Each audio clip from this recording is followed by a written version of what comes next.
You watching by Facebook Live or YouTube or on our mobile app or on our website. This is East Coast Church in New Jersey. We're here at Skyline Lakes Fire Department, and we meet every Sunday at 10 o'clock. We'd love to see you. And you can join us if you live in the area. Today I want to talk to you about, the title of my message is Use Your Gifts. Use your gifts. And that might bring up the question of, what are my gifts? I don't know if you know this, but each one of us has different giftings. You have more than one gift that's inside of you, and multiple gifts inside of you. Question is, do you know what they are? Do you know what your giftings are? Would you know how to find out what they are if you didn't know? If you didn't know what they were, would you know how to find out? Are you using your gifts, your giftings? And then what type of gifts are there? So we want to look at these. Webster says the definition of a gift is a notable capacity, a talent, or endowment, something voluntarily transferred by one person to another without compensation. The act, right, or power of giving to endow with some power, quality, or attribute. Now, I like this, what Webster said, a notable capacity, a notable talent, or endowment. Now, endowment is where someone empowers you. And it's voluntarily transferred from one person to another. So one person's gift can be transferred to another person, and it's without compensation. You don't pay somebody to do that. It comes free. Now, there's really two types of giftings in the world as we know it. There's the natural gifting, those that happen through people, and then there's the spiritual gifting, those that are God-given. And we're going to look at both of these for a few minutes. Ask yourself these few questions. Who are the people in your life that have helped impart gifts to you? Who are they? Who are the people who have helped you refine those gifts? Did you do anything to create your own giftings or your own gifts? And then what gifts has God imparted to you that came from Him? And has God refined those gifts He gave you? You start answering questions like this, it sheds on a whole new light about giftings. Romans 12:6 says this: since we have gifts that differ according to the grace given to us, each of us is to use them accordingly. From the Amplified Bible. So see, that shows us that all of us have different gifts. And they differ according to God's grace that God has given us. So when God has graced you with a gift, when He's graced you with a gift, then if we use that grace, that gift will operate. Does that make sense? And we want to operate in our giftings. And God's grace will allow you to do that. Now we're talking about gifts that He has endowed you with. I can remember years ago, as a teacher, I was preparing to be a coach, a college baseball coach, later become a big league manager. And as I started learning how to teach, how to present lesson plans, how to draw up lesson plans, and how to speak on a subject to a group of people, they put me in an auditorium that would seat about 200 people. It was just me and a TV camera.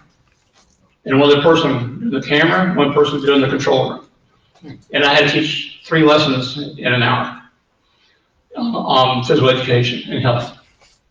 So just looking at that camera, and there's nobody in the room with me, other than one person, I had to imagine the room being filled. I imagined this was a TV camera. It was a TV camera that I was reaching people through the camera. And so I had to imagine all that. And so I learned how to do that, and we had more than one time to do that, and later did student teaching and all that kind of stuff. And what I learned was years later, because I was back in the 70s, years later, in the late 70s, back in 1979, when I got saved, God anointed all that. He anointed all that. So when I used to read a book before I was saved, as I would read a book, I would see an outline pop off the pages to me. I could see the topic and points 1, 2, 3, and 4. When I got saved, that started happening to me as I read the Bible. I could see an outline forming from a message from the Bible, from verses I was reading, from chapters I was reading. And so God anointed natural training I had and used it spiritually. Does that make sense? And He'll do that for you as well. He'll help you do that. Sometimes He will anoint your natural giftings to use them spiritually. Natural gifts we all have, they're different from each other. As Christians, we should use those natural gifts to honor God. Spiritual gifts are given to us from God himself. He determines what those are going to be. He has placed those inside of us to use for his glory. Not talking, and then here we're not talking about the gifts of the Spirit. We're not talking about the 9 gifts of the Spirit. We're talking about gifting, the past those 9 gifts of the Spirit, spiritual gifts he's put inside of you. God's grace is what enables us to develop his gifts. He can use natural gifts, he can use the spiritual gifts and anoint them. James 1:17, for every good thing and every perfect gift is from above. It comes down from the Father of lights, the creator and sustainer of the heavens, and whom there's no variation, no rising or setting, or shadow cast by his turning, for he is perfect and never changes. Yeah, the Amplified Bible. I like the first part of this. Everybody say every. Every good thing, every good and perfect gift is from above. So when I learned this as a young Christian years ago, started in 1979, I learned and I was taught that anybody does anything nice for you, if it improved your life, that's a gift from God, through somebody. And so I made sure I was raised by a family that none of us were saved, but we were raised on good ethic, good morals, good character. My dad taught me, if anybody ever did anything nice for you, to say thank you. So if you step around me long enough, you'll hear me say thank you a lot. My dad ingrained that into me. Well, later when I got saved, and I learned about this verse, it helped me understand that anything now people were doing for me to help me was a God thing. God sent them across my path to help me. And then so I became very thankful to the Lord, not necessarily this person, but to the Lord for sending those people to help me when I needed help. And he's still doing that today. It says that those gifts come down from the Father of lights, the creator, sustainer of the heavens. We know that's God himself. So what God gives us is good. It's perfect. Why? Because he's good and he's perfect. So if someone who's good and perfect gives you something, it's going to be good and perfect for you, right? It's going to fit. I've always been amazed how God would give me a certain gift. It comes through somebody. I've never had God give me a gift that didn't fit. Why? Because he knows your size. He knows your size. I remember years ago, people gave me shoes. Didn't know anything about me, had never met me, just said, I'm supposed to give these to you. I said, why are you supposed to give those to me? I just felt God impressed me to give these to you. And they always were the size that fit me. Or clothes, or whatever it was. It was just amazing to me. But God knows your size. He knows what your shoe size is, what will fit you and what won't. He decides what gifts we are to have when it comes to spiritual gifts. He distributes those as he wills, not as we will, not as we want. 1 Peter 4:10 says, just as each one of you has received a special gift, a special talent. Everybody say special. Special. An ability graciously given by God. An ability graciously given by God. So what God gives is given graciously. Employ it in serving one another, as it is appropriate for good stewards of God's multifaceted grace, faithfully using the diverse varied gifts and abilities granted to Christians by God's unmerited favor. Excuse me. So we have received special gifts, special talents, spiritual talents, in the ability that's given to us by God himself. God has given each one of us a very special gifting. What is yours? Think about it for a minute. What is your gifting? What gift do you love to walk in? And do you operate in your gifts privately or publicly? There's some gifts of mine that seem to operate better privately, and there's some that come to pass really good publicly. I can remember years ago when I first got saved, I'm talking about spiritual gifts, I started noticing in my life spiritually that I would suddenly know things before they happened. I would suddenly know major events that happened in the world before they happened many times. I knew ahead of time what was going to happen. There's things God has shown me about the future that I've seen in cities on the East Coast, not some good things. And I've never shared it publicly. I got some spiritual friends privately I've shared it with. And sometimes God just shows you things before they happen so you can pray and your prayers to keep them from happening. Sometimes he shows you those things ahead of time to help you prepare. When that happens, you're ready. And so I can remember years ago, as I got saved, this started happening, and I thought it was weird. I thought I was weird. How do I know this stuff? And then I started learning the Bible, and I started seeing the Bible, that the Bible was prophetic. There were people in the Bible that were prophetic, and they weren't necessarily prophets, although prophets are prophetic. But I saw Christians, regular people, who walked in the prophetic. I started seeing God show me that the Bible is prophetic. As a believer, you should walk in the prophetic. But that doesn't make you a prophet. And we're living in prophetic times. So I started understanding that stuff. And then a true prophet of God came to me one day and said to me, Jerry, never deny who you are. And I said, what do you mean? I kind of thought I knew. I said, George, what do you mean? He said, don't deny who you are in the office you walk in. I said, well, I know offices I walk in. I said, but I don't have to put them out on display. He said, Jerry, don't deny it. What he wanted me to do is come out and say that I'm a prophet. And I know I walk in that office at times, but I've never labeled myself a prophet. You've never heard me ever call myself a prophet. And so I've been working with evangelist, traveling minister, I'm now pastoring. I've been apostolic at times, helping people with starting new works around the world. But basically, in this season I'm in now, I'm a pastor, but there is a prophetic side of me. I had a lady years ago, I was in Tulsa working for the church. I had a small meeting in a suburb of Broken Arrow. This small little church when we come in, we probably had about 100 people that came to that service. And I remember walking up to a young lady and had a word for her and delivered that word. That young lady, about 5 years later, became my office manager. And once she heard that I was leaving Tulsa and coming to Jersey, I saw her somewhere, I think it was in Sam's, and one of the last things she said to me was, Jerry, make sure when you go to Jersey, you keep operating in your gifts. And don't stop operating those gifts, because that's who you really are. And that made me to remind myself to walk in those giftings, not to lay them down, to walk in those giftings. And so giftings are important to us. They enable us to do what we couldn't do ordinarily. Now, here's some criteria to help you find what your gifts are, or your gifting. What are you good at doing? You think about that. What are you good at doing? When God gives you something spiritually, if you practice it enough, you'll become good at it. Most people aren't taught this, and that's why they are fearful of walking their gifts and searching from God. Because we don't teach enough in our churches that essentially you have to practice spiritual gifts to get better at it.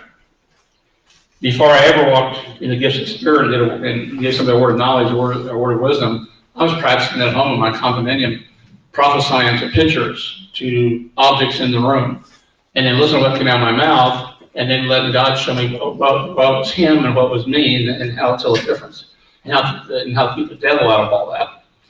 And so, if you are gifted with something spiritually, you got to work that to get better at it. For instance, when I was asked to teach in our Bible school in Tulsa, I taught and teaching for 25 years. And that Bible school now it's been put in prisons all over the country. And in that Bible school, after being there a couple of years, I went to the pastor of our church. I said, you know, our Bible school has a 3-part vision. One is to get people to put the Word first place in life and get a foundation in the Word. The second one is for them to grow in the Word. And the third one is for ministry, for people called to the ministry. I said, if we're supposed to be producing future pastors, evangelists, missionaries, prophets, apostles, etc., we have to have a class for them to preach, to learn how to preach. So the only way you get better at preaching is by doing it, and we got to teach them how to do it. And the pastor looked at him and said, fine, you teach the class. I said, I'll be glad to. When can we start? He said, get it ready and do it next semester. So I did that. And now that same Bible school always has this a preaching lab. And I remember when I was there, there's 4 of them, and I taught all those when I was there. Then later when I left, some other people taught those things. You only get better at something if you keep practicing and doing it. Make sense? See, I have a natural ability I developed as a young boy. I love baseball.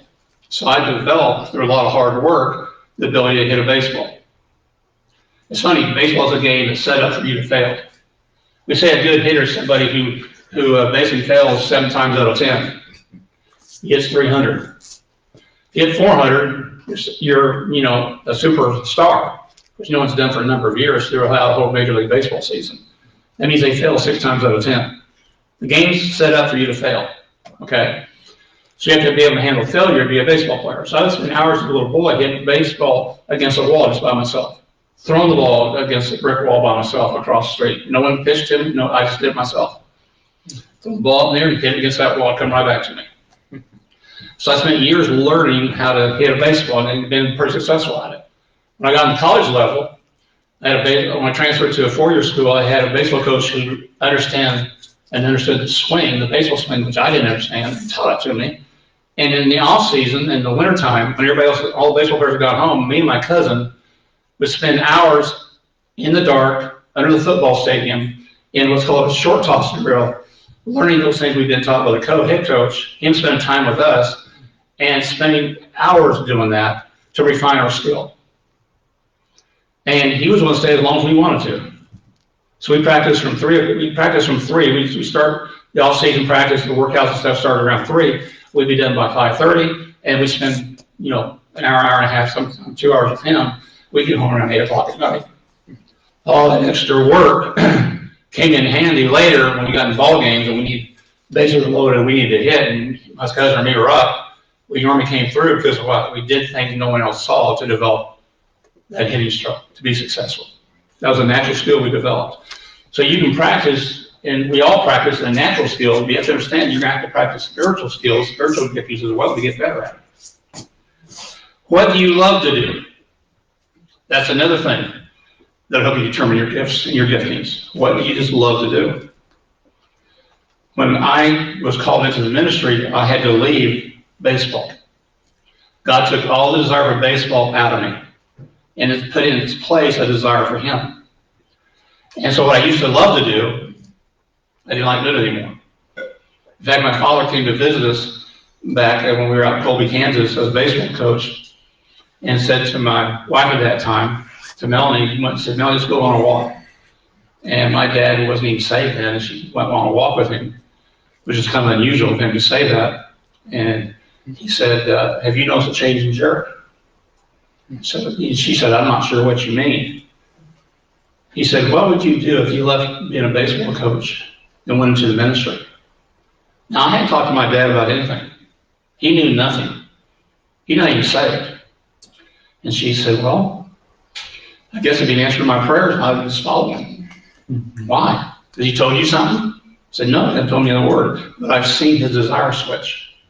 He no longer desires baseball. He's bored with it. But he loves God. And he loves the ministry. And I think God's going to use him in the ministry. And I was fearful that when he went to the ministry, you might leave him. She said, no, I didn't answer my prayers. I've been praying for him to get closer to God and to work for God. So it's amazing to me that an unsaved father could see the switch happening in his son. That's something that was spiritual. He had no discernment really, but he knew. See, other people can see your giftings and your gifts, but you don't know what they are. What can you do better than most people? Think about it. When you're gifted, both naturally and spiritually, there's things you can do that people can't do. Not the way you do it. What desires do you have? Those desires are either man-planted, planted yourself, or they can be God-planted. So what are those desires? See, these are questions when you answer them will show you what your gifts and giftings are. And what do you do with ease? What do you do with ease? What do you do that's just easy to do? There's certain things now that are easy for me to do. Preaching and teaching is easy for me to do. It used to be, but it is now. It's part of my spiritual gifts, part of what God's put inside me to do, be able to communicate that way. And now it's not hard. I've done it so many years, over 40 years now. It's not hard for me.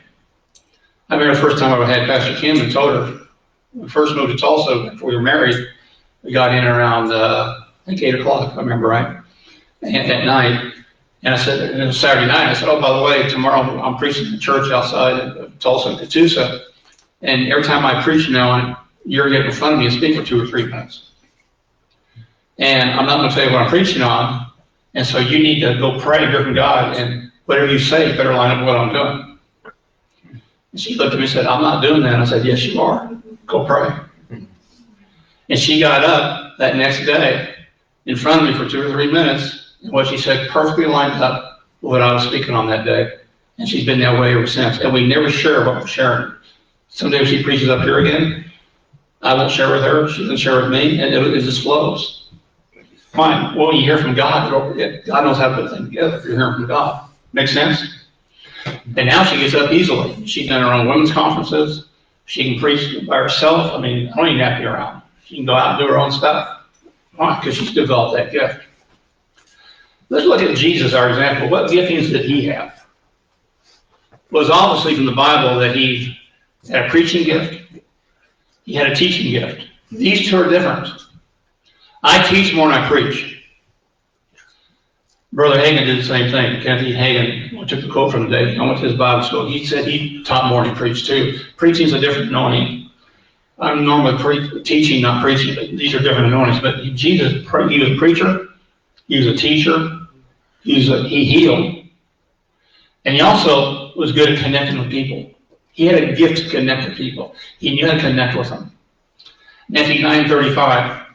Jesus went about all the cities and villages, teaching in their synagogues, so these are churches, preaching the gospel of the kingdom, and healing every sickness and every disease among the people. Do you see those 3 gifts? Teaching, preaching, and healing. And if you read the Gospels at all, then you see how he connected with people, right? He was very good at connecting with people and connecting people with each other.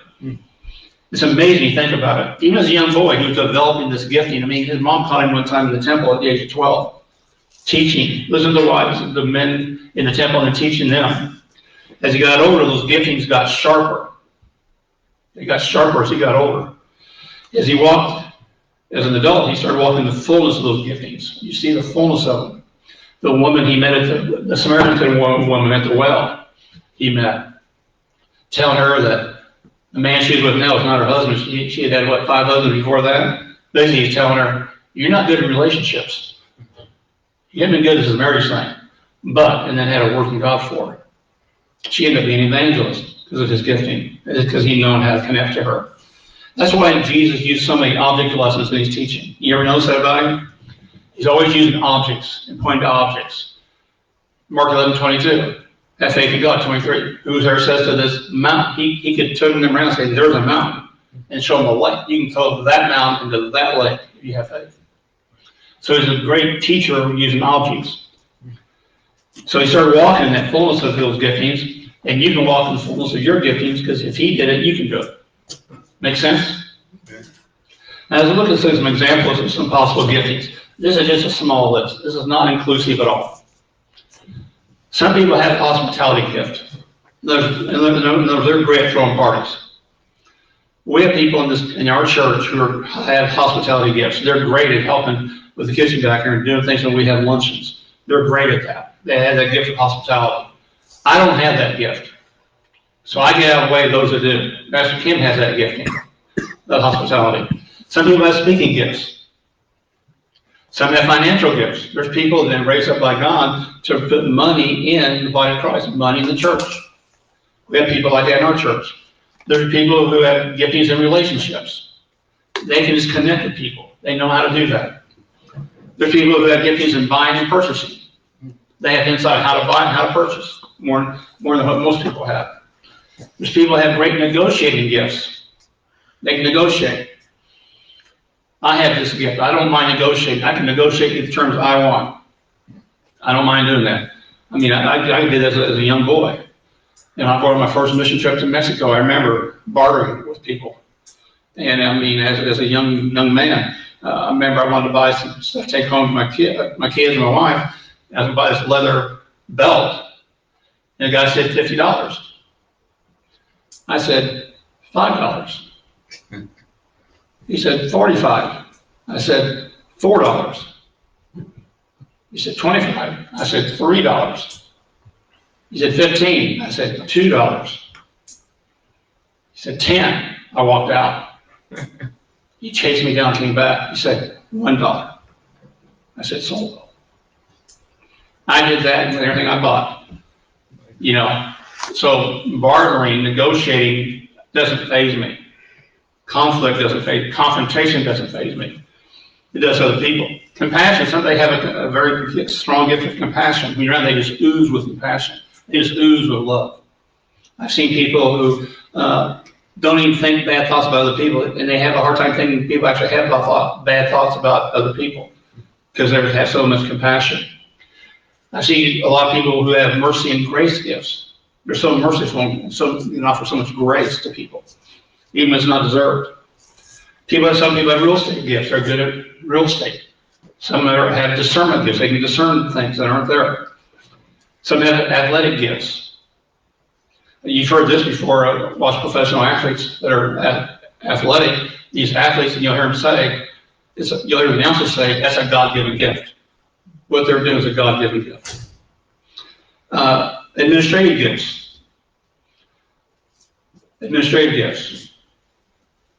Those are giftings, to be able to administrate an organization. When they asked me to be in charge of a ministry that had, at that time, 200 churches, about 400 members, all ministries, different pastors, evangelists, missionaries.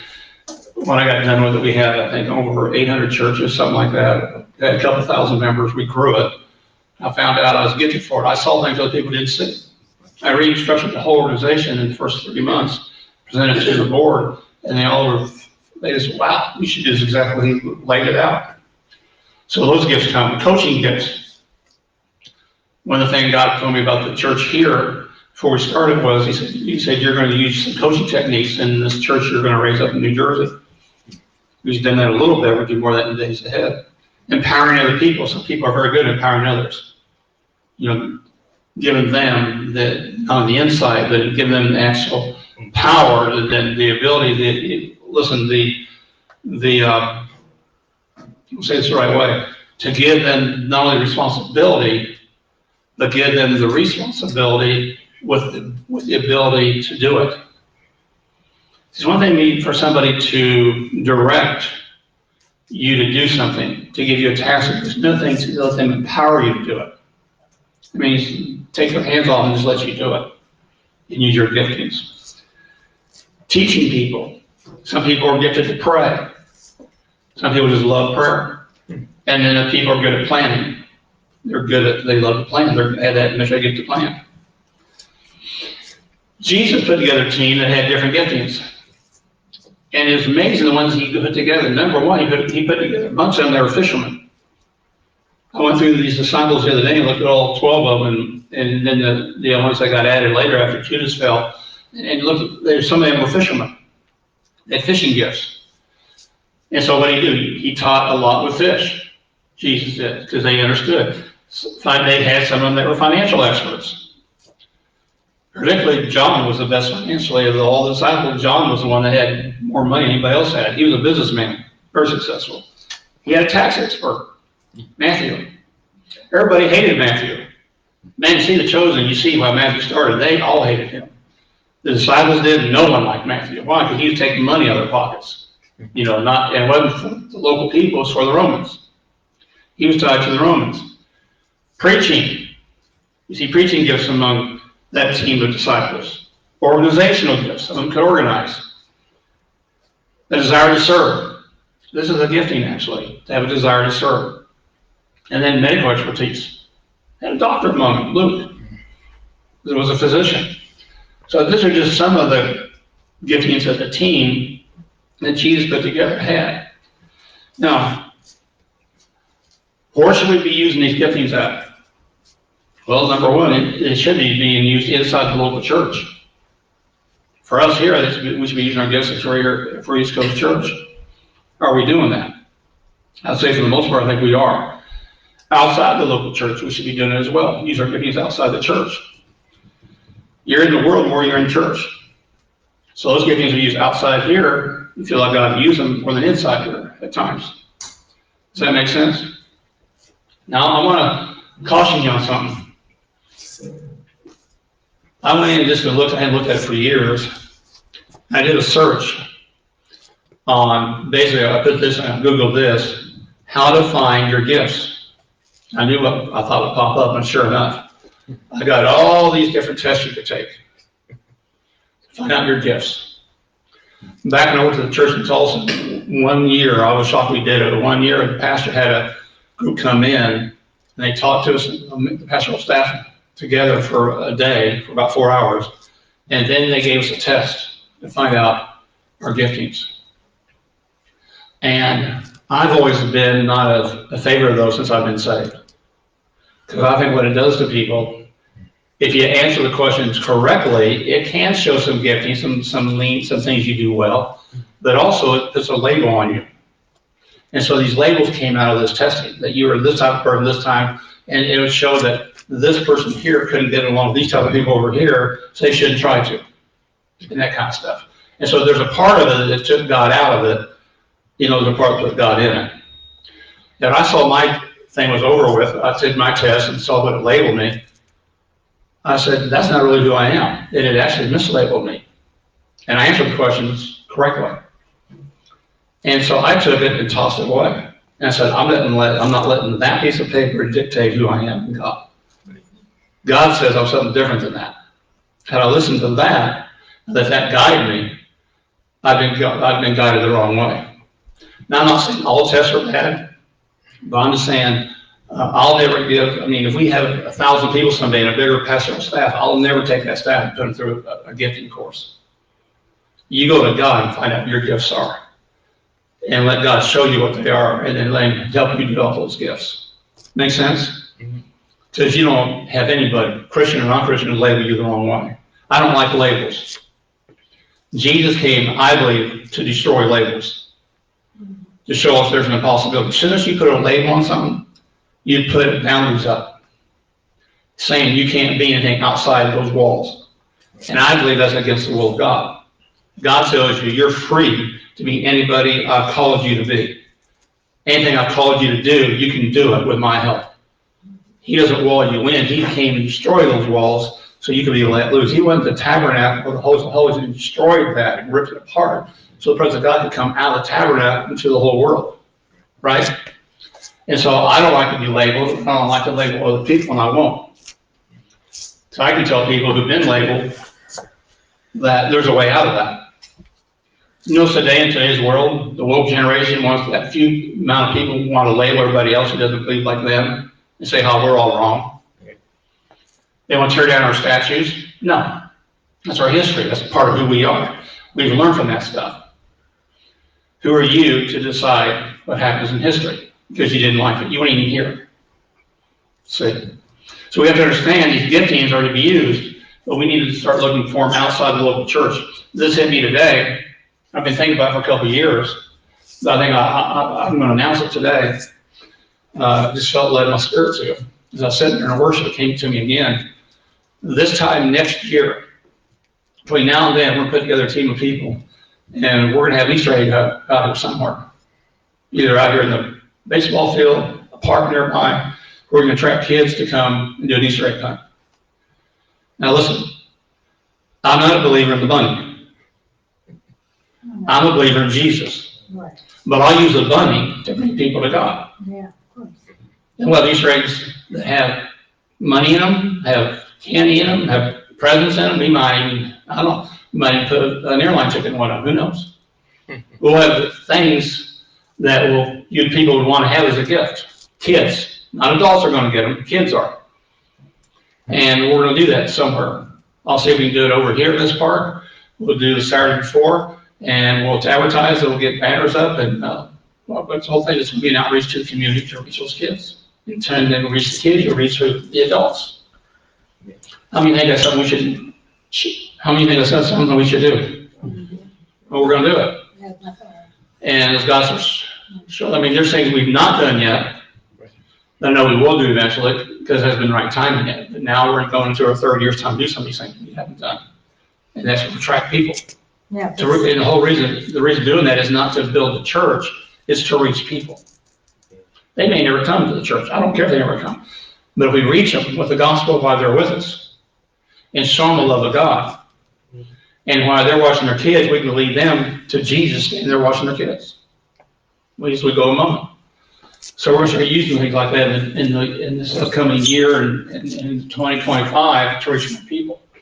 That's why we're called to do that. It's time to start doing some of those things. Gifting needs to be developed. You've got to spend time practicing your gifts, right? The church at the time has made a big mistake. I remember it's also we made a mistake of hiring gifted people who are not anointed by God, but are gifted with natural gifts.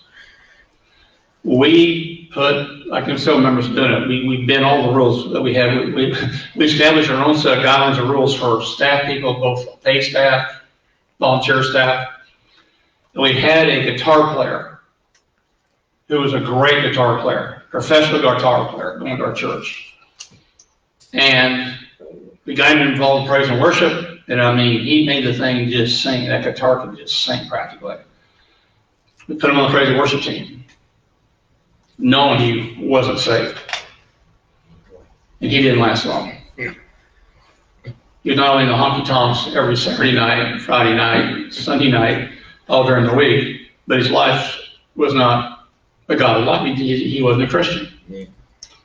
And we finally found that out and said, oh, and had to talk to him. He never gave his life to the Lord, and so we had to ask him, you know what's going to be on the worship team no more.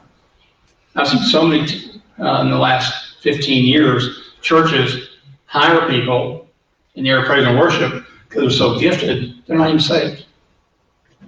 That's wrong. People up here should be people that know Jesus and that know God. They can already have the music to do it, but love Jesus. I'd rather have somebody that's not gifted, but who is born again up here, who could do some things up here, give me the relationship with some gifting more than just a gifting with no relationship. Does that make sense? And so that's what we're waiting for in the days ahead, to add to our praise worship team, to add more instruments, to add more people, more vocals. That's going to come. But you have to develop it. You have to spend time practicing those giftings. You know, I've done in churches as I traveled, and I can tell when a praise worship team had practiced when they hadn't. It stands out like a sore thumb when they hadn't practiced. I can tell. When they have, there's a flow. When they haven't, it's not. It's real choppy. And so I used to go to churches and I used to listen to those things. 3 or 4 times in my life, God allowed me to hear the music of heaven. So when I would go into a church for the first time and listen to the praise and worship, I'd ask myself, does that sound like the sound I heard when I heard the sounds of heaven? I've heard the orchestras, I've heard the music of heaven, the vocals and the instrumental, and I listen for that when I go into a different church. Does it sound like that? If it doesn't, I tell the pastor, you need to do some things differently, because your praise worship team is not sounding like heaven. And so how do you know? I said, I've heard the music of heaven. They mean well, but they're either not practicing the right stuff, not practicing the right way, and not just practicing when they're together in a practice session, but practicing at home alone on their instruments, on their vocals. And so I've seen weddings where the people singing solos hadn't practiced a song until the day of the wedding. They did it months before the wedding. I've seen that happen.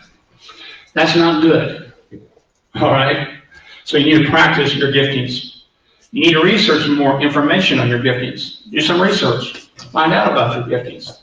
There's people in the world who are doing what you've done and do it better than you have, but they didn't start there. They learned how to get there by what? Being observant of other people.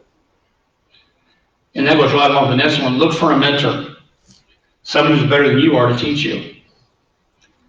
I would tell a praise and worship leader who's just a vocal leader and sings but leads the whole church by just vocals, I would tell that person, find somebody to mentor you who's better at that than you are. I would tell somebody who's a bass guitar player, find a better bass guitar player than you are and let them mentor you on how to play the bass. In any gifting, go find a mentor. That's why I got spiritual mentors in my life. I bounce things off of. I just don't come up with a decision by myself. I'll talk to them about it, see what they say. I don't always agree with them. I don't always do what they say, but I listen to them. And many times I do. They see things I don't see. They've been down the road further than I've been down the road.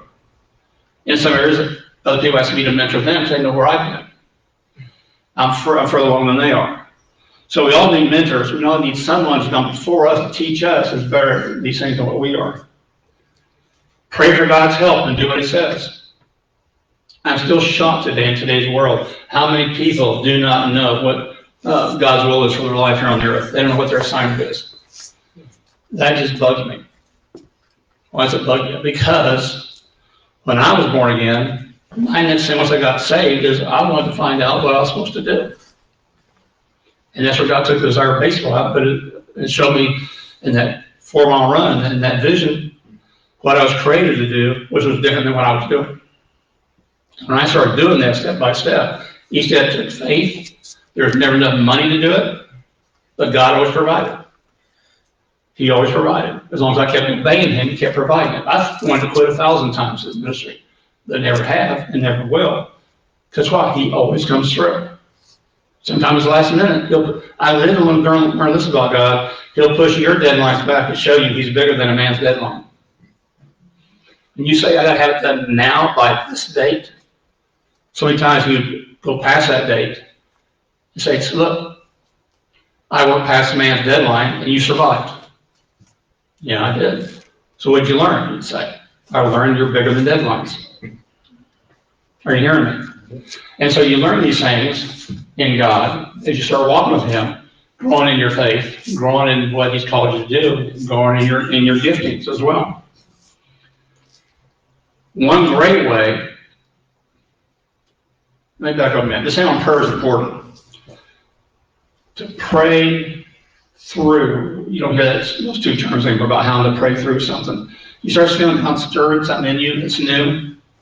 In the old days, we used to call it praying through. I mean, you went in prayer until you came out with an answer. You did not leave the prayer room until you got an answer.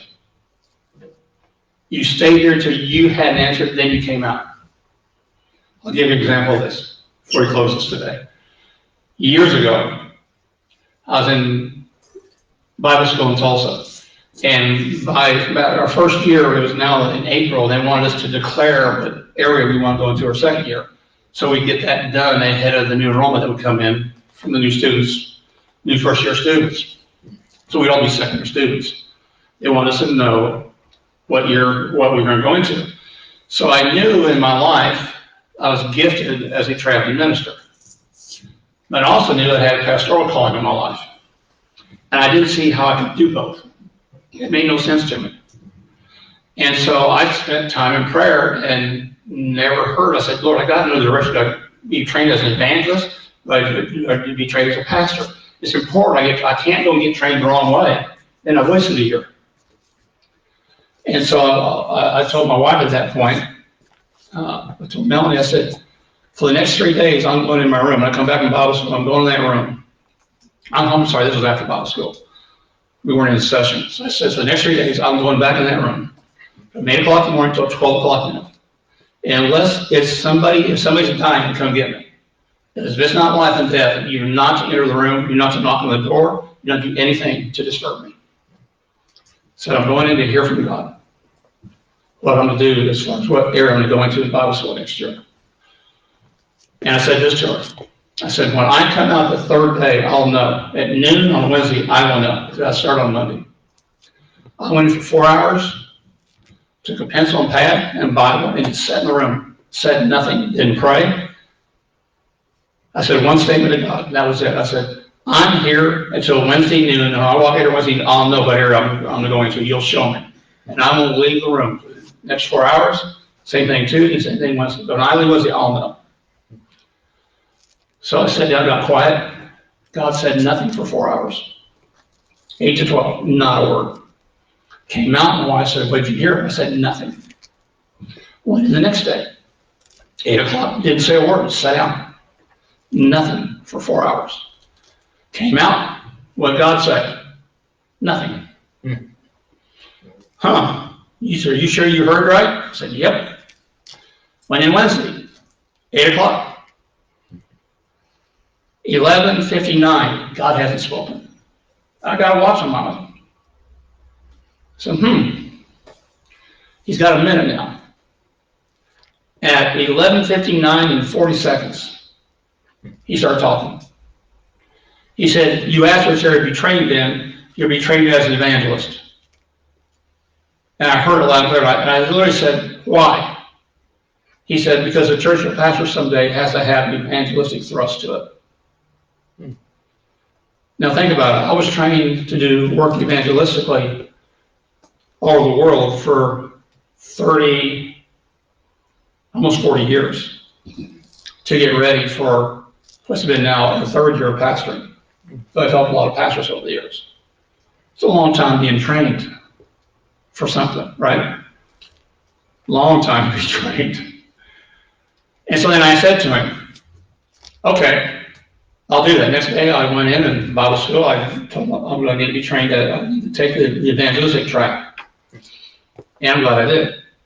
But before I left the room on Wednesday, I said to him, why did you wait until 11:59 and 40 seconds? Why did you wait for the last 20 seconds to speak?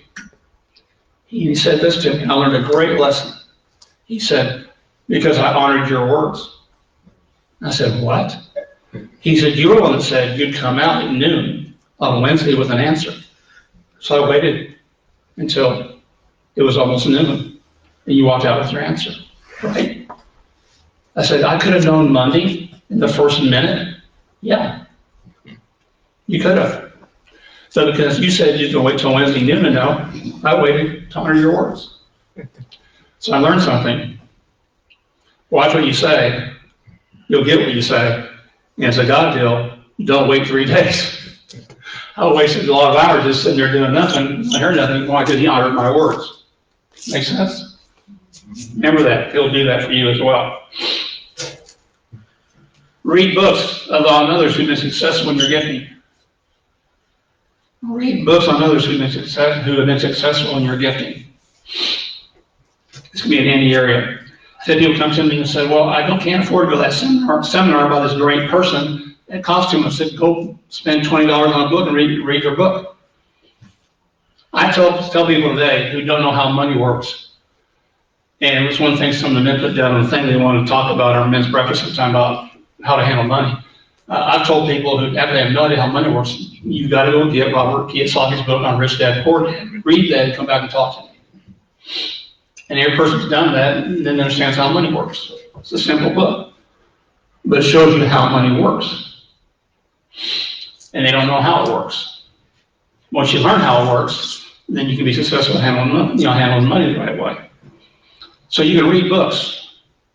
Before I invested a dime in the stock market, I had an inkling God wanted me to get involved in the stock market. I started reading books.